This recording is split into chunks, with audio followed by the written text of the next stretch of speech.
So H2SITE is a company where we make membranes for hydrogen separation. So that is at the deep core of what we do. And the reason for doing something like this is because hydrogen can be manufactured. There is a way of doing it. Hydrogen can be used, but it needs to be transported. No? So you need to produce it where renewables are in high loads, and then you need to put it somewhere so you can transport it. It can be pipes, it can be ammonia, or it can be other carriers that help you making that transport. No? So we are at the end of it to provide hydrogen, pure hydrogen, at the point of use that has been made somewhere else. In H2SITE, we have a board that we are very proud of. So this board is composed by clean tech leaders, VC leaders, also companies that are committed to change their business model and make it more renewable. And they are helping us producing this company. No? Also, the founding team is shaped by individuals that have been preparing or making startups from the scratch, and they have several experiences. So we have the combination of them and also the people that develop the technology. So the CTOs are the people that actually invented the technology, and they help us driving into this technology, no? So making it even better than what was designed at the beginning. So it's mostly, this is a new industry, no? So hydrogen is something new. It has existed, it has happened, but it has never been thought for using in the way that we're thinking now, no? So decarbonizing using hydrogen is not the same thing as just using hydrogen.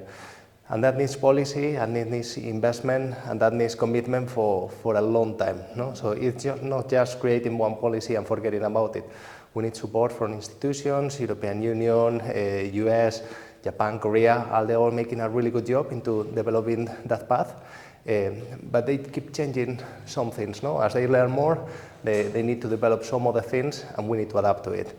So it's not just developing a technology from scratch and scaling up, preparing a factory, having demonstration projects, and also having our roadmap to improve our technology, but it's how do we fit that with a changing environment that changes the policy and change the way that hydrogen is thought about.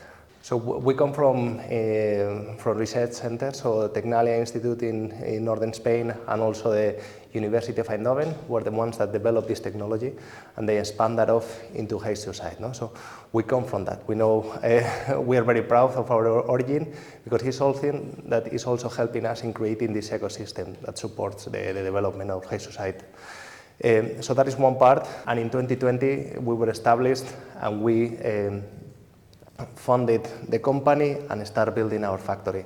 So we now have a factory that is producing thousands of membranes. So in comparison to lab scale, you can imagine that is something completely different, a different way of manufacturing and also making more.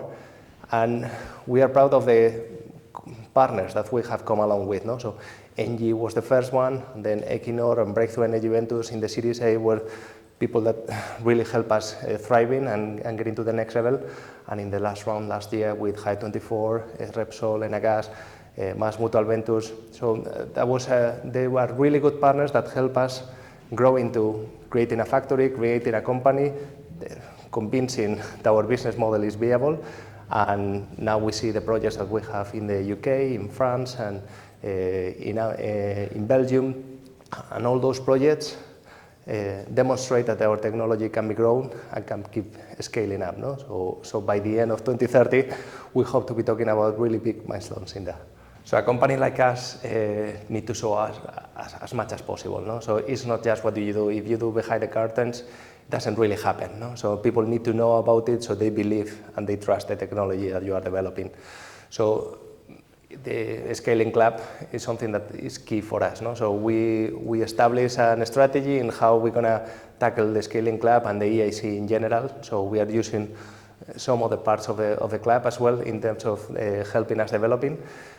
And also we see other things. No? So we go to associations, we go to plenty of events, and we don't see things like this very often. No? So having the investors, well, key investors, key companies that help you also figuring out how you're going to solve your challenges, and thinking through with enough people, with the mentors as well, etc., how you're going to do certain things, it doesn't really happen very often. So this thing is unique.